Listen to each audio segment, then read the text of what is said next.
व्याख्यान 17 लक्षणों का अर्थ। पिछले व्याख्यान में मैंने आपको बताया था कि क्रियात्मक मनश्चिकित्सा किसी एक लक्षण के वास्तविक रूप या उसकी वस्तु के बारे में बिल्कुल नहीं सोचती, पर मनोविश्लेषण अपनी बात यहाँ से ही शुरू करता है और उससे यह निश्चय हो चुका है कि स्वयं लक्षण का कोई अर्थ होता है और वह रोगी के जीवन के अनुभवों से संबंधित है। स्नायु रोगों के लक्षणों का सबसे पहले जे ब्रायर ने हिस्टीरिया के रोगी का अध्ययन और सफल इलाज करते हुए खोजा था 1880 से 1882 में। तब से यह केस प्रसिद्ध हो गया है। यह सही है कि पी जेनेट स्वतंत्र रूप से उसी परिणाम पर पहुंचा था। सच तो यह है कि प्रकाशन से पहले फ्रांसीसी अनुसंधानकर्ता जेनेट के ही परिणामों का हुआ, क्योंकि ब्रायर ने अपने प्रेक्षण 10-11 वर्ष बाद 1893 से 95 प्रकाशित किए, जब हम दोनों इकट्ठे कार्य करते थे। प्रसंगत हमारे लिए कोई बड़े मात्र की बात नहीं कि यह खोज किसने की, क्योंकि आप जानते हैं कि प्रत्येक खोज एक से अधिक बार की जाती है और कोई एक खोज एक ही बार में पूरी नहीं हो जाती और न पात्रता के अनुसार सफलता मिलती है। अमेरिका का नाम कोलंबस के नाम पर नहीं पड़ा। ब्रायर और जेनेट ने पहले महान मनश्चिकित्सा लॉरेट ने यह विचार प्रकट किया था कि पागलों के भ्रमों का भी कुछ अर्थ निकल सकता है यदि हम उनका अर्थ लगाना जानते हैं। मैं मानता हूँ कि मैं स्नायुविक लक्षणों की व्याख्या करने के कारण जेनेट को बहुत ऊंचा मान देने को उत्सुक था, क्योंकि वह उन्हें रोगी के मन पर छाए हुए अचेतन मनोबिंबों की अभिव्यक्तियां मानता था। पर तब से जेनेट ने अनुचित चुप्पी साध ली, क्योंकि उसके लिए अचेतन कहने का एक तरीका मात्र था और उसके मन में कोई वास्तविक या यथार्थ बात नहीं थी। तब से जेनेट के विचार मेरी समझ में नहीं आते, पर मैं समझता कि उसने मुफ्त में ही बहुत बड़ा श्रेय छोड़ दिया है। तो गलतियों और सपनों की तरह स्नायविक लक्षणों का भी अर्थ होता है और उनकी तरह ये भी जिस व्यक्ति में दिखाई देते हैं उसके जीवन से संबंधित होते हैं।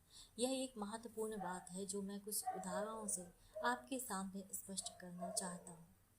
मैं जोर देकर कह ही सकता हूँ कि सिद्ध नहीं कर सकता कि प्रत्येक केस में यही बात होती है।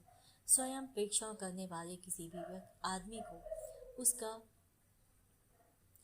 निश्चय हो जाता है। कुछ कारणों से मैं यह उदाहरण हिस्टीरिया के केसों में नहीं लूँगा, बल्कि एक और प्रकार के स्नायु रोग में से लूँगा, जिससे उत्पत्ति की दृष्टि से नज़दीकी संबंध रखते हैं और उसके बारे में मैं कुछ आरंभिक शब्द कहना चाहता हूँ। यह चीज़ जिसे हम मनोग्रस्तता रोग कहते हैं हिस्टीरिया की तरह आम नहीं है। यह उतना शोर मचाकर सामने नहीं आता, बल्कि इस तरह व्यवहार करता है जैसे यह रोगियों का निजी मामला है। इसमें प्रायः कोई शारीरिक लक्षण नहीं दिखाई देते। इसके सब लक्षण मानसिक क्षेत्र में पैदा होते हैं। मनोग्रस्तता रोग और हिस्टीरिया उस स्नायविक रोग के दो रूप हैं जिसके अध्ययन पर मनोविश्लेषण का पहले निर्माण हुआ और जिसके इलाज को हमारी चिकित्सा शैली अपनी विजय समझती है। पर मनोग्रस्तता रोग में मानसिक से शारीरिक पर रहस्यमय छलांग नहीं होती और मनोविश्लेषण की गवेषणाओं से हिस्टीरिया की अपेक्षा यह कहीं अधिक अच्छी तरह स्पष्ट हो गया है। हम यह समझने लगे हैं कि स्नायविक रचना की कुछ प्रमुख बातें इससे अधिक स्पष्ट रूप से दिखाई देती हैं। मनोग्रस्तता रोग इस रूप में होता है, रोगी के मन में ऐसे विचार भरे हुए रहते हैं जिसमें उसकी वास्तव में दिलचस्पी नहीं होती। वह ऐसे आवेग अनुभव करता है जो उसे अपरिचित मालूम होते और ऐसी क्रियाएं करने को प्रेरित होता है जिनसे उसे आनंद नहीं मिलता, पर जिनसे हटने का सामर्थ्य भी उसमें नहीं है। विचार मनोगस्तियाँ या अवशेषण अपने आप में अर्थहीन या रोगी के लिए बिना दिलचस्पी के हो सकते हैं। वे प्रायः बिल्कुल मूर्खता भरे होते हैं। उनसे विचार का तनावपूर्ण संकेंद्रण शुरू होता है और वह विचार रोगी को थका देता है और रोगी बड़ी अनिच्छा से इसके अधीन होता है। उसे अपनी इच्छा के विरोध में चिंता और कल्पना करनी पड़ती है।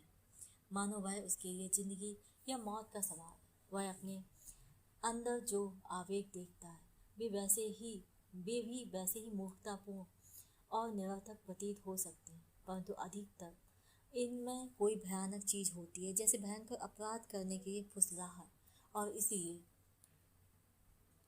वो ही उन्हें न केवल अपरिचित की तरह स्वीकार करता है, बल्कि डर कर उनसे दूर भागता है और प्रतिषेध हो, सावधानियों और रुकावटों द्वारा उन पर अमल करने की संभावना से अपनी रक्षा करता है। सच्चाई तो यह है कि वह एक बार भी इन आवेगों को कार्य रूप में परिणत नहीं करता।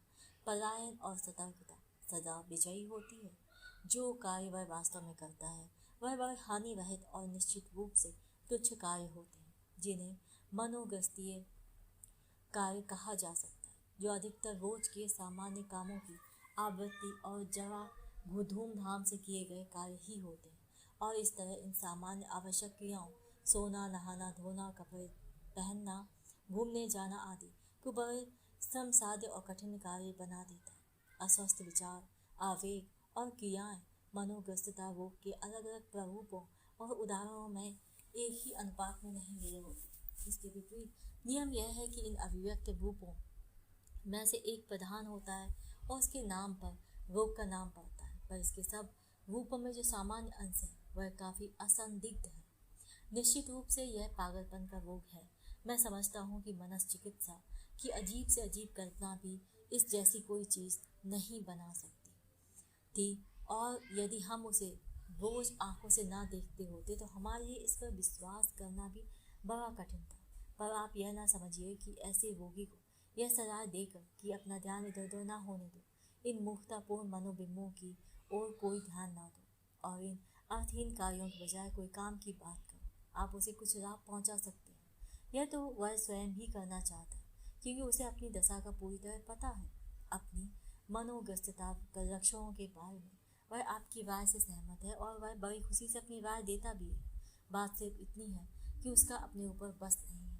मनोग्रस्तता की अवस्था में की जाने वाली क्रियाओं को इस तरह की ऊर्जा ने पोषण दिया है, जिसकी समकक्ष चीज प्रकृत मानसिक जीवन में संभवतः कोई भी नहीं है। उसके सामने सिर्फ एक रास्ता है, वह विस्थापन कर सकता है और विनिमय यानी अदल बदल कर सकता है। एक मूर्खतापूर्ण मनोबिंब के स्थान पर वह दूसरा कुछ हल्के प्रकार का मनोबिंब ला सकता है। एक सतर्कता या प्रतिषेध से वह दूसरे पर जा सकता है। धूमधाम से किए जाने वाले एक कार्य के स्थान पर वह दूसरा कार्य कर सकता है। वह अपनी अनिवार्यता या बाध्यता की भावना को विस्थापित कर सकता है, पर वह इसे इतनी दूर नहीं कर सकता। यह सारे लक्ष्यों को विस्थापित करने का सामर्थ्य जिसमें उसके मूल रूप जड़ से बदल जाते हैं, इस रूप की मुख्य विशेषता है। इसके अलावा यह बात भी खास है कि इस अवस्था में मानसिक जीवन में व्याप्त विरोधी मान ध्रुवत्व में खास तौर से तीव्र भिन्नता दिखाई देती है। विन्ध्यात्मक और निषेधात्मक दोनों प्रकार की बाध्यताओं के साथ साथ बुद्धि के क्षेत्र में संशय दिखाई देता है, जो क्रमशः फैलता जाता है और अंत में वह उस बात में भी होने लगता है जो प्रायः निश्चित मानी जाती है।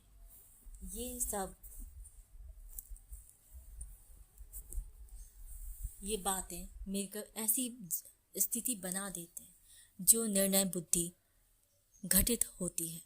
ऐसा रोगी भी हमेशा शुरू में ऊर्जस्वित स्वभावता का होता है, प्रायः बहुत सी राय रखता है और आमतौर से औसत से अधिक बुद्धि वाला होता है, पर उसका आचार संबंधी परिवर्तन काफी अधिक हुआ होता है। वह बहुत धर्मभीरू और अधिकतर सही होता है। आप कल्पना कर सकते हैं कि परस्पर विरोधी गुणों और आश्वस्त व्यक्त रूपों के इस गोरख धंधे में अपने पांव जमाए रखना काफी श्रम साध्य कार्य है। इस समय हमारा ध्येय उस रोग के कुछ लक्षणों का अर्थ लगाना मात्र है। शायद हमारे पिछले विवेचन को देखने हुए आप यह जानना चाहेंगे कि मनोग्रस्तता रोग के बारे में आजकल की मनश्चिकित्सा क्या कहती है। इसका बहुत मामूली सा कार्य है। मनश्चिकित्सा ने अनेक तरह की बाध्यताओं के नाम रख दिए हैं, पर वह उनके बारे में और कुछ नहीं कहती। इसके बदले वह इस बात पर जोर देती है कि जिन व्यक्तियों में ये लक्षण दिखाई देते हैं वे पतित होते हैं। और इससे हमें अधिक संतोष नहीं होता। इसमें हम उनका सिर्फ मूल्य आंकते हैं। यह तो व्याख्या की बजाय निंदा है। मैं समझता हूँ कि मनोचिकित्सा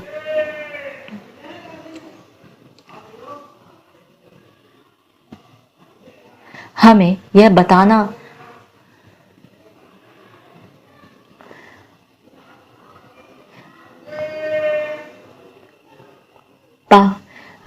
लक्षण वे दूसरे मनुष्यों के प्ररूप में कुछ न कुछ भिन्न होते हैं, पर हम यह जानना चाहते हैं कि क्या वे दूसरे स्थायी रोगियों अर्थात हिस्टीरिया वाले या पागल लोगों की अपेक्षा अधिक पतित होते हैं।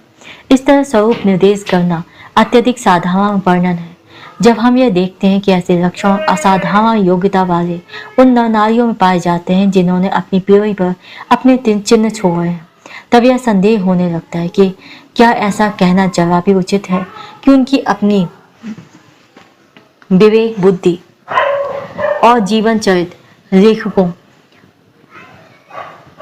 की असत्य परायणता के कारण हमें आदर्श महापुरुषों की भीतरी स्वभाव के बारे में प्रायः बहुत कम जानकारी होती है।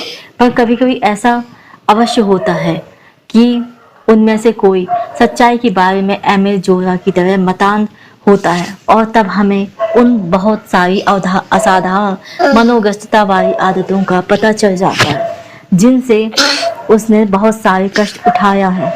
मनोचिकित्सा ने इन लोगों को पतित महापुरुष कहकर पिंड छोड़ा दिया है।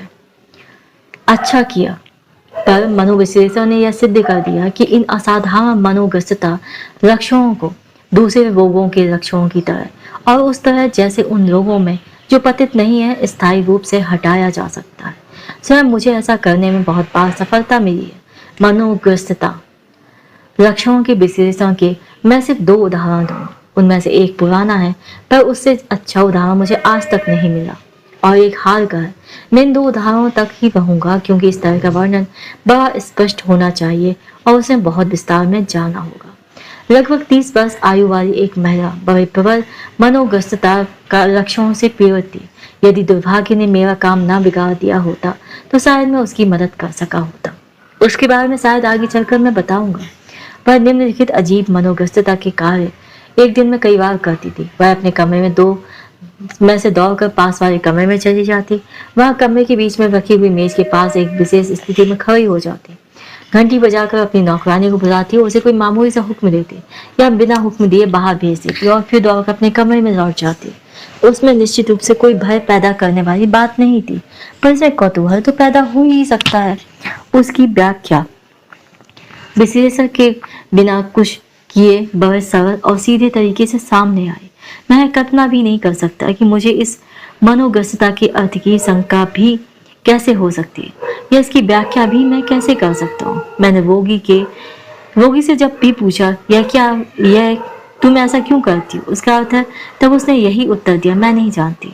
और एक दिन जब मैं उसके बहुत बड़े संकोच को, जिसमें एक सिद्धांत का प्रश्न आता था, दूर करने में सफल हुआ, यकाएक वह जान गई क्योंकि उसमें मनोग्रस्तता के उस कार्य का इतिहास सुना दिया।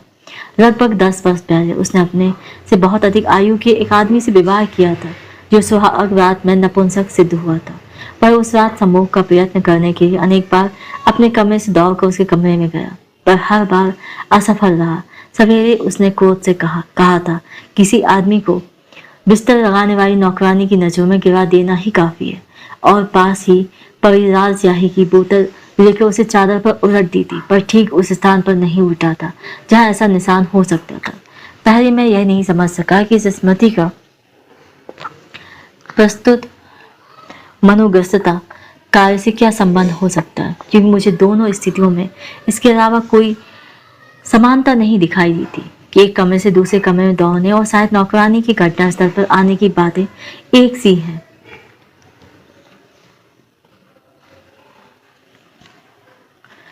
अब इसके आगे हम सुनते हैं।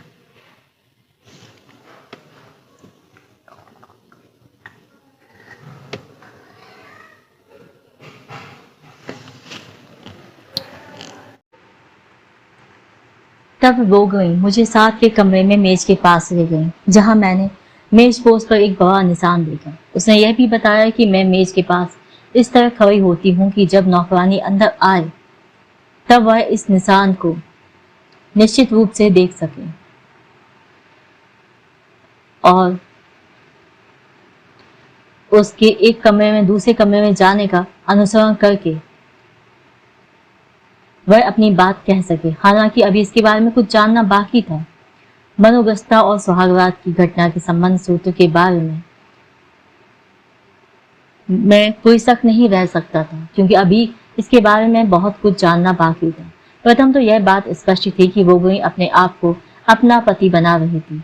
उसके एक कमरे से दूसरे कमरे में जाने का अनुकरण करके वह इसका अभिनय कर रही थी। दोनों में समानता बनाए रखने के लिए हमें यह मानना पड़ेगा कि उसने चारपाई और चादर के स्थान पर मेज और मेजपोश को प्रस्तुत कर दिया। यह बिल्कुल मनमानी बात मालूम हो सकती है, पर हमने स्वप्न प्रतीकों का व्यर्थ ही विचार नहीं किया। स्वप्नों में मेज बहुत बार चारपाई को निरूपित करती है। चारपाई और मेज का मिलाकर अर्थ विवाह है और इसलिए इनमें से एक आसानी से दूसरे के स्थान पर आ सकता है। यह सब बात इस बात का पर्याप्त प्रमाण है कि मनोग्रस्तता कार्य अर्थपूर्ण कार्य है। यह उस बहुत महत्वपूर्ण दृश्य का निरूपण या आवृत्ति प्रतीत होती है, पर इतने ही सादृश्य पर रुक जाना जरूरी नहीं। यदि हम दोनों स्थितियों के संबंध को अधिक बारीकी से पड़ताल करें तो शायद हमें कुछ और बात अर्थात इन मनोग्रस्तता कार्य के प्रयोजन का पता चल जाए। स्पष्टता असली बात नौकरानी को बुलाने में, जिसे वह लाल निशान दिखाती है, और उसके पति के इन शब्दों से किसी को उसकी नौकरानी की नजरों में गिरा देना काफी है। उसकी बातों का वैषम्य दिखाई देता है। इस प्रकार जिसका अभिनय वह महिला कर रही थी वह नौकर के सामने शर्मिंदा नहीं होता और धब्बा जहाँ होना चाहिए वही है।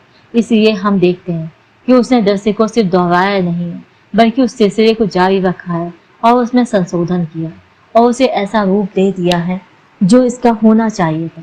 इससे एक और बात भी पता चलती है और वह है उस परिस्थिति का संशोधन जिसने वह बात इतनी कष्टदायक बना दी थी और जिसके कारण लाल स्याही की आवश्यकता हुई, अर्थात पति की नपुंसकता। इस प्रकार मनोग्रस्तता कार्य का अर्थ यह है, नहीं यह सच नहीं है, वह नौकरानी की नजरों में गिरा नहीं, वह नपुंसक नहीं था। स्वप्न की तरह यहाँ भी इस मनोग्रस्तता कार्य में वह इस इच्छा को पूर्ण हुआ निरूपित करती है, जिससे उस दुर्भाग्यपूर्ण घटना के बाद उसके पति का मान पुनः कायम होने का प्रयोजन सिद्ध हो जाता है। इस महिला के बारे में आपको जो भी कुछ बता सकता था वह सब इस अर्थ के साथ मेल खाता है, या अधिक सही रूप में कहें तो हम उसके बारे में और जो कुछ जानते हैं उस सब से उस मनोग्रस्तता कार्य का जो वैसे बिल्कुल समझ में नहीं आता था यही अर्थ उचित होता है, सूचित होता है। वह वर्षों से अपने पति से अलग थी और उसके कानूनन तलाक लेने का इरादा कर रही थी, पर अपने मन में उससे मुक्त होने की कोई संभावना नहीं हो सकती थी। वह अपने आप को उसके प्रति निष्ठावान होने के लिए मजबूर कर रही थी। वह दुनिया से और सब व्यक्तियों से अपने को खींचकर अलग ले गई, जिससे उसे प्रलोभन पैदा ना हो, और अपनी कल्पना रूप में उसने उसे माफ कर दिया और आदर्श रूप में प्रतिष्ठित किया। उसके रोग का असली बीती रहस्य यह था कि इस तरह वह पड़ोसियों को द्वेषपूर्ण कानाफूसी से बच सकती थी, अपने को पति से अलग रखने को उचित ठहरा सकती थी और अपने पति को अपने से अलग रखते हुए सुख से जीवन बिताने का मौका दे सकती थी। इस प्रकार किसी हानि रहित मनोग्रस्तता कार्य के विश्लेषण से हम सीधे रोगी के सबसे अंदर वाले रहस्य पर पहुंच जाते हैं और साथ ही हमें सामान्य मनोग्रस्तता रोग का रहस्य बहुत कुछ पता चल जाता है। मुझे यह मंजूर है कि आप इस उदाहरण पर कुछ समय लगाएं, क्योंकि इसमें ऐसी दशाएं एक जगह मौजूद है जिनकी सब उदाहरणों में आशा करना युक्ति संगत नहीं। इस लक्षण का निर्वचन रोगी ने विश्लेषक की सहायता या हस्तक्षेप के बिना एकाएक खोज लिया था और उसका एक ऐसी घटना से संबंध था जो बचपन से भूले हुए समय की नहीं थी, जैसा कि आमतौर पर हुआ करती, बल्कि वह रोगी के वयस्क जीवन में हुई थी और उसे स्पष्ट रूप से याद थी। आलोचक लक्षणों के हमारे निर्वचन पर आदतन तो आक्षेप किया करते हैं, वे सब यहाँ पर बिल्कुल असंगत है, पर सदा हमारा भाग्य इतना अच्छा नहीं होता। एक बात और, क्या आपको यह अनुभव हुआ कि यह निर्दोष मनोग्रस्तता कार्य हमें इस महिला के सबसे अधिक निजी और गोपनीय मामलों में सीधे ही पहुंचा देता है। स्त्री के लिए अपनी स्वागत की कहानी कहने से बढ़कर गोपनीय कोई बात नहीं है। और क्या यह आकस्मिक बात है? और क्या इसका कोई विशेष अर्थ नहीं है कि हम सीधे ही उसके यौन जीवन के भीतरी रहस्यों पर पहुंच जाते हैं? निश्चित रूप से इसका यह कारण हो सकता है।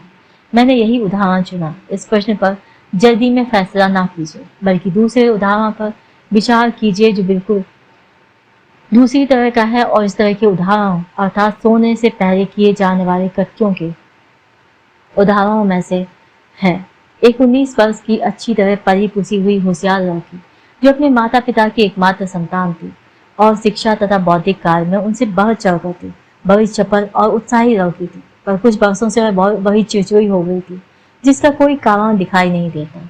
वह विशेष रूप से अपनी माता से बहुत चिड़चिड़ाती थी, असंतुष्ट और निरुत्साहित थी तथा अनिश्चय और संदेह की वृत्ति वाली हो गई थी। और अंत में वह कहने लगी कि मैं चौराहों और चौड़ी सड़कों पर अकेली नहीं चल सकती।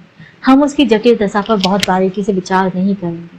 इसके कम से कम 2 निदान हो सकते हैं: अगोराफोबिया, खुले स्थान की भीति, और मनोगस्ता रोग। पर हम उन कार्यों की ओर ध्यान देंगे जो यह नौजवान लड़की सोने से पहले किया करती थी, जिनसे उसके माता को बड़ी परेशानी हुई। एक अर्थ में यह कहा जा सकता है कि प्रत्येक सामान्य अवस्था वाला व्यक्ति सोने से पहले कुछ बने बनाए काम करता है, या कम से कम उसे कुछ ऐसी अवस्थाओं की आवश्यकता होती है जिनकी बिना उसे सोने में बाधा पड़ती है। जागृत जीवन से नींद में पहुंचने के लिए एक नियमित सूत्र बना लिया गया जो हर बार उसी तरह दोहराया जाता है। पर स्वस्थ व्यक्ति को नींद की जिस भी अवस्था की आवश्यकता है उसकी बुद्धि संगत व्याख्या की जा सकती है, और यदि बाहरी परिस्थितियों का कोई परिवर्तन आवश्यक हो जाए तो वह बिना समय बर्बाद किए आसानी से अपने आप को उसके अनुकूल बना लेता है। पर अस्वस्थ कृत्य अपरिवर्तनीय होता है और अधिक से अधिक त्याग करके भी इसे किया जाता है। इसे बुद्धि संगत प्रेरक भावों से ढक दिया जाता है, और इसमें तथा स्वस्थ कृत्य में सिर्फ यह ऊपरी भेद दिखाई देता है कि इसे करते हुए कुछ विशेष सावधानी रखी जाती है। पर बारीकी से जांच करने पर यह स्पष्ट हो जाता है कि इसे पूरी तरह से नहीं ढका जा सकता, और उस कृत्य में कुछ ऐसे काम भी होते हैं जो तर्क संगत नहीं ठहराए जा सकते, और कुछ तो बिल्कुल तर्क विरुद्ध होते हैं। अपनी रात की सतर्कताओं का प्रेरक कारण बताते हुए हमारी रोगिणी यह कहती है कि रात में मुझे पूरी शांति चाहिए और शोर की कोई संभावना मैं नहीं रहने देती। इसके लिए वह 2 काम करती है: अपने कमरे की बड़ी घड़ी बंद कर देती है और से सब घड़ियां, यहाँ तक कि अपनी छोटी सी कलाई घड़ी भी कमरे से बाहर कर देती है। फूलों के गमले और गुलदस्ते सावधानी से मेज पर रख दिए जाते हैं ताकि वे रात में नीचे गिरकर और टूटकर उसकी नींद खराब ना कर सकें। वह जानती है कि शांति कायम करने के लिए सतर्कता मिथ्या उपाय है। छोटी घड़ी की टिक टिक चारपाई के साथ वाली मेज पर रखी जाने वाली भी सुनाई नहीं दे सकती, और हम सब जानते हैं कि पेंडुलम वाली घड़ी की नियमित टिक टिक से नींद कभी खराब नहीं होती, बल्कि उससे नींद पैदा होने की संभावना अधिक। वह यह भी मानती है कि उसका यह भय कि रात में अपने स्थान पर रखे हुए गुलदस्ते और गमले अपने आप नीचे गिर जाएंगे और टूट जाएंगे बिल्कुल असंभाव्य है। इसी तरह उसके कुछ और कार्यों में शांति के लिए आग्रह उसका उद्देश्य नहीं होता है। असल में तो वह यह व्यवस्था करके कि उसके सोने के कमरे और उसके माता पिता के सोने के कमरे का दरवाजा आधा खुला रहे, जिसके लिए वह दरवाजे में कई तरह की चीजें रख देती है। वह शोर के आने के लिए रास्ता खोलती हुई प्रतीत होती है। पर सबसे महत्वपूर्ण काम स्वयं बिस्तर से संबंध रखते हैं। बिस्तर के सिरहाने वाला गोल तकिया या मसनद लकड़ी के पलंग के पिछले हिस्से को नहीं छूना चाहिए। छोटा तकिया गोल तकिए से ठीक विकर्ण की स्थिति में होना चाहिए और किसी में नहीं। उसके बाद वह अपना सिर इस सम चतुर्भुज के बीचों बीच लंबाई नुमा रख देती है। रजाई ओढ़ने से पहले उसे हिलाना जरूरी है, जिससे उसमें भरे हुए पख पैरों की तरफ चले जाएं, पर वह इसे फिर दबाकर फैलाती है और सारे में कर देती है। फिर इसके कृत्य की और छोटी मोटी बातें छोड़ देता है। उनमें से हमें कोई नई बात नहीं पता चलेगी और हम अपने प्रयोजन से बहुत दूर निकल जाएंगे। पर आप यह मत समझिए कि हम यह सब बिल्कुल बिना बाधा के हो जाते हैं। हर काम के साथ यह चिंता लगी रहती है कि यह सब उचित रीति से नहीं हुआ, उसकी जांच की जाए और उसे ठीक किया जाए। पहले उसे अपनी एक सतर्कता पर शक होता है और फिर दूसरी पर। वह परिणाम यह होता है कि वह लड़की सोने से पहले 1-2 घंटा लगा देती है और भयभीत माता पिता को भी नहीं सोने देती। इन कष्टों का विश्लेषण उतनी आसानी से नहीं होता जितनी आसानी से पहले लोगों के मनोगस्ता कार्य का हो गया था। मैंने उसके निर्वचन के बारे में कुछ संकेत और सुझाव पेश किए जिन पर उसने सदा स्पष्ट इनकार किया या घृणा और संदेह प्रकट किया, पर अस्वीकृति की पहली प्रतिक्रिया के बाद के समय में उसने सुझाई गई संभावना का स्वयं विचार किया, उनसे उत्पन्न साहचर्य नोट के लिए स्मृतियां पैदा की और संबंध सूत्र कायम किए और अंत में उसने उन्हें स्वयं निकालते हुए सब निर्वचन स्वीकार कर लिए। उसने जितना जितना निर्वचन किया उतना वह अपनी मनोग्रस्तता वाली सतर्कताएं स्थिर करती गई और इलाज खत्म होने से पहले उसने सब कृत्य छोड़ दिए। मैं आपसे यह कहना चाहता हूँ कि आजकल हम जिस तरह के विश्लेषण करते हैं उसमें निश्चित रूप से यह नहीं होता कि किसी एक ही लक्ष्यों पर तब तक लगातार जुटे रहें जब तक कि उसका अर्थ पूरी तरह स्पष्ट ना हो जाए। इसके विपरीत किसी एक बात को इस आशा पर बार बार छोड़ देना पड़ता है कि शायद हम किसी दूसरे प्रसंग पर में नए सिरे से उस पर पहुंच जाएं। इसलिए इस लक्षण का जो निर्वचन में आपको बताने वाला हूं वह उन सब परिणामों का मिला जुला रूप है जो बीच में अन्य प्रश्नों पर विचार करते हुए सप्ताहों और महीनों में हासिल हुए थे। धीरे धीरे लोगों को यह समझ में आने लगा कि वह बड़ी और छोटी घड़ियों को रात के समय इसलिए बाहर कर देती है क्योंकि वे इसी जननेंद्रियों की प्रतीक हैं। घड़ियों को जिनके बारे में हम जानते हैं कि उनके और भी प्रतीकात्मक अर्थ हो सकते हैं, आवर्ती प्रक्रम और नियमित मध्यांतरों से संबंध होने के कारण यह जननेंद्रिय का अर्थ प्राप्त हो जाता है। कोई स्त्री यह सीखी बघा सकती है कि उसे मासिक धर्म घड़ी की तरह नियमित होता है। इस रोगिणी को विशेष भय यह था कि घड़ियां उसकी नींद खराब करेंगी। घड़ी की टिक टिक की आवाज कामोत्तेजन के समय भगनासा की थरथराहट के तुल्य है। यह संवेदन जो उसे परेशान करता है उसे कई बार नींद से सचमुच जगा चुका था और अब भगनासा के पुनः खबर होने का भय इस रूप में प्रकट होता था कि वह सब चलती हुई बड़ी और छोटी घड़ियों को अपने से दूर हटाने का नियम बनाए हुए थी। गमले और गुलदस्ते और पात्रों की तरह स्त्री जननेंद्रियों के प्रतीक थे। इसी रात में उन्हें गिरने और टूटने से रोकने की सतर्कता भी अर्थशून्य नहीं है। हम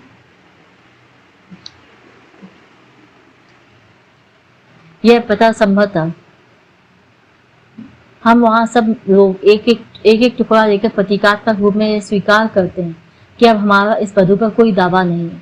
इसी रात में हम यह जानते हैं कि यह प्रथा बहुत व्यापक है कि सगाई के समय कोई बर्तन या तस्तरी तोड़ी जाती है।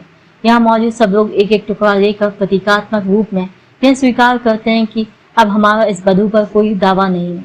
यह प्रथा संभवतः एक पत्नी विवाह के साथ पैदा हुई।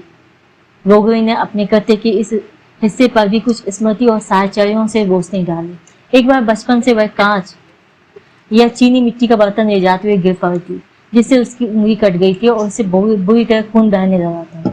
जब वह बड़ी हुई और उसे मैथुन संबंधी तथ्यों का पता चला तब उसे यह भय पैदा हो गया कि सुहागरात को उसे खून नहीं निकलेगा और इस तरह वह अक्षत योनि नहीं सिद्ध होगी। गुलदस्तों के टूटने के बारे में उसकी सतर्कता का अर्थ यह था कि वह अक्षत योनि होने और संभोग के प्रथम कार्य के समय रक्त रंजित होने के प्रश्न विषयक सारी ग्रंथियों को अस्वीकार करती थी। वह रक्त रंजित होगी और वह रक्त रंजित नहीं होगी, इन दोनों चिंताओं को वह अस्वीकार करती थी। अंत में इन सतर्कताओं का शोर रोकने के साथ सिर्फ दूर का संबंध था। एक दिन उसे अपने कृत्य की मुख्य बात उस समय सूझी जब एकाएक उसे अपना यह नियम समझ में आ गया।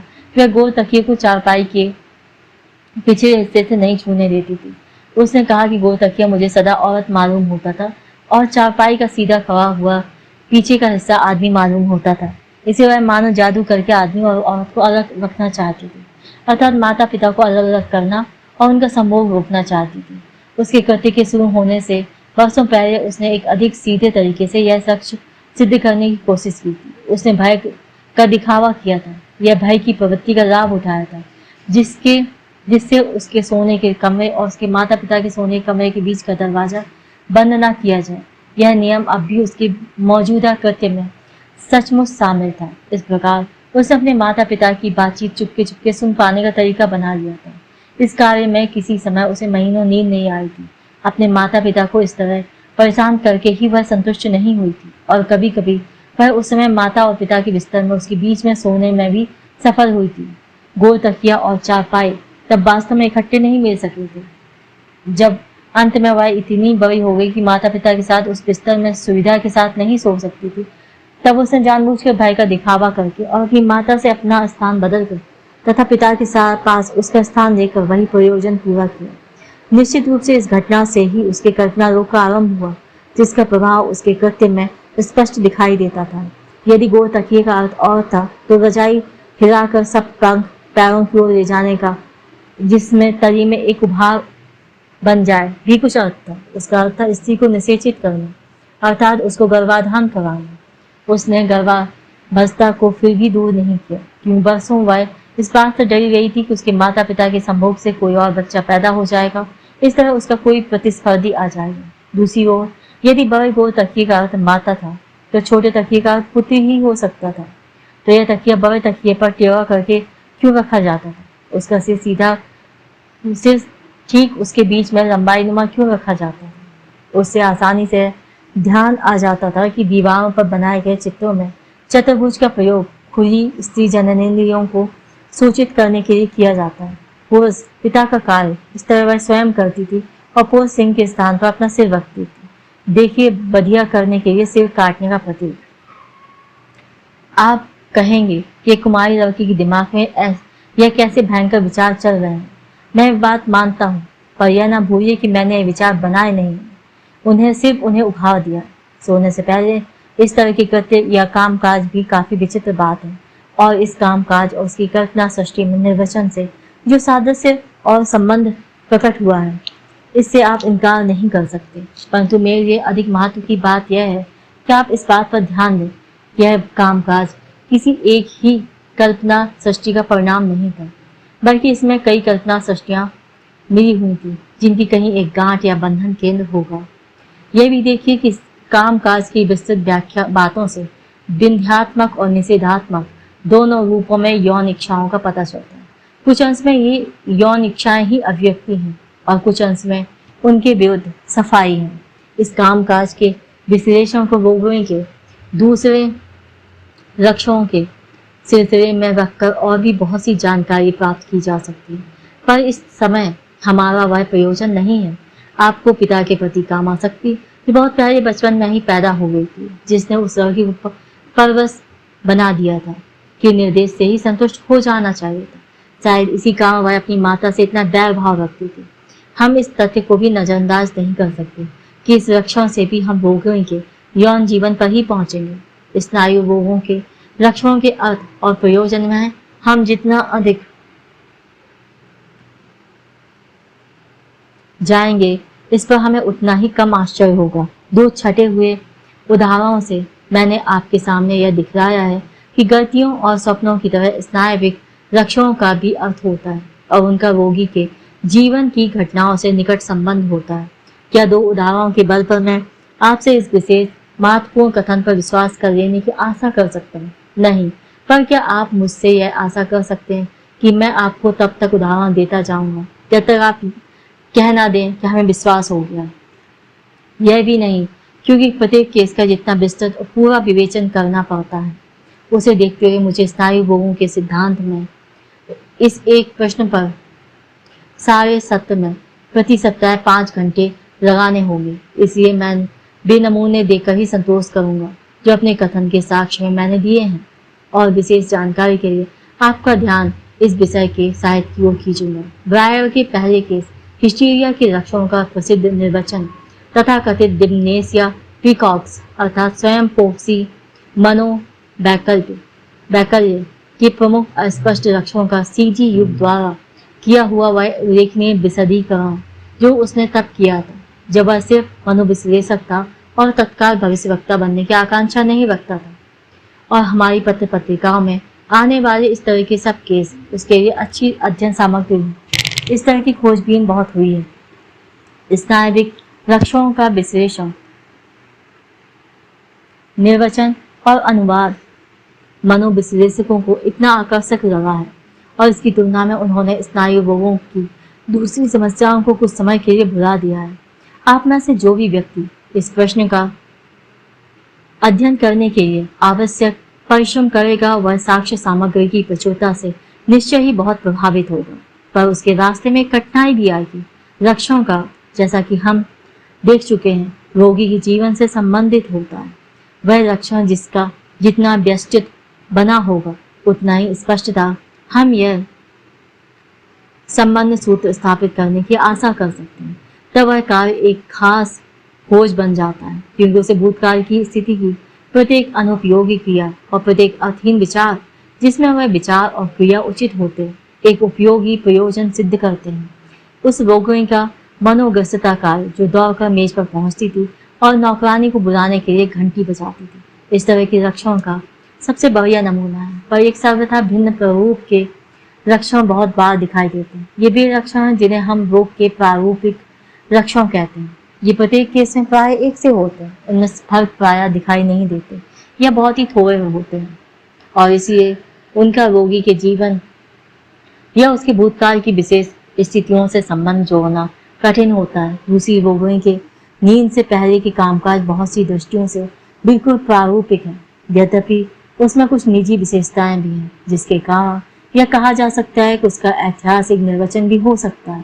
पर मनोग्रस्तता के सब रोगियों में आवृत्तियां दोहराना, अपनी कुछ क्रियाओं को अलग कर देना और तालबद्ध व्यापार पाए जाते हैं। उनमें बहुत से लोग बहुत नाहतिद होते हैं।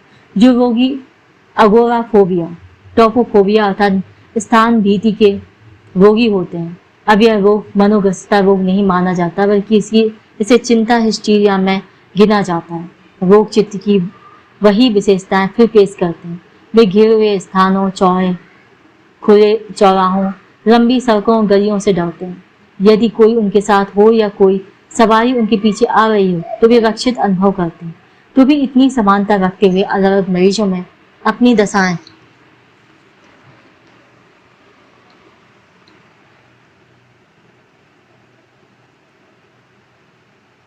बहुत सारे इसी तरह हिस्टीरिया में व्यक्तिगत विशेषताओं की प्रचुरता के अलावा सदा बहुत सारे सामान्य प्रारूपिक लक्षण होते हैं जो ऐतिहासिक ढंग से आसान निर्वचन करने में बाधा डालते प्रतीत होते हैं। हमें यह न भूलना चाहिए कि इन प्रारूपिक लक्षणों द्वारा ही हम निदान करने में अपना आधार बना सकते हैं। मान लीजिए कि हिस्टीरिया के किसी केस में हम पीछे की ओर चलते हुए किसी प्रारूपिक लक्षण से किसी अनुभव तक या एक जैसे अनुभवों की श्रृंखला तक, उदाहरण के लिए हिस्टीरिया बमन उल्टी से घृणित प्रकार की भावनाओं की श्रेणी तक संबंध जोड़ देते हैं, जो किसी दूसरे केस में यह पता चल सकता है कि बमन उल्टी पैदा करने वाले अनुभव पहले वाले अनुभवों से सर्वथा भिन्न है और ऊपर से वे कारण मालूम होते हैं।